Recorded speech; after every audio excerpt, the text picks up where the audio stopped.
Meter by meter, Ukrainian militaries liberate the territory of Ukraine. Battles continue near Kyiv all day long. Our army forced Russian troops to retreat more than 10 kilometers all the way to the Belarusian border.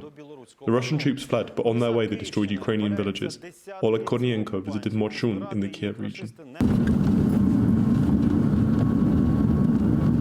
Smashed military equipment and Russian bodies litter the woods. This is what the road to the village of Moshchun in the northwest of Kyiv looks like today. Here, every inch of land is littered with Russian detritus. The individual packages of bandages are from the Stalin era, the Soviet era, the ribbon of St. George and other such ribbons of recognition. And we come to the village. Once neat and green, the occupiers have turned it into a ruin. Almost no houses survive. Some machines are still smoking. They use artillery, like the Grad multiple rocket launcher, and they try not to engage in close-quarter combat. By erasing this village from the map of Ukraine, the Russians are trying to take revenge on our troops for smoking them out of here. And the tactics of the barbarians is one we have come to expect, to make so-called carpet artillery strikes. That means they destroy everything completely, every centimetre of Ukrainian land. In recent days, Russian troops are shelling the village with mortar.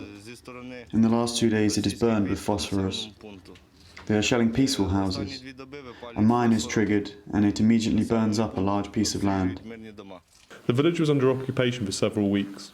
Russian troops drove people out of their homes and occupied it. From there they mostly fired on neighbouring settlements. The struggle for Moshchun was fierce. Russian troops for a long time did not allow our military to approach a metre here. Everything around them was shelled by grads. At the same time, rockets were launched from Belarus. Today this village is back under control of Ukrainian troops. In addition, our defenders pushed the enemy back 10 kilometers all the way to the Belarusian border. Now the Russian army will not be able to fire artillery on the outskirts of the capital. The shells will reach only the abandoned bodies of Russian invaders. They don't remove the corpses of their dead, nor are they interested in what happened to them. They will just stay here anyway. Either they will turn into trees, or they will just rot. I worked as an archaeologist before the war, worked with the bones. It's just temporary that they have skin.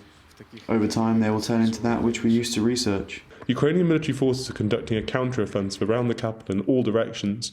Troops are actively returning to settlements under Ukrainian control. And, once again, they emphasise that the enemy will not receive a single centimetre of land. The army promises to defend Ukraine to the last. I am from Kyiv, and for me it is especially important that they do not even approach the city, that they do not fire upon it, because this is my home. Currently, the liberated settlements are being cleaned up, because fleeing occupiers stuffed our villages and towns with mines and explosives. Oleg Kornienko, Factory Programme, ICTV, United News.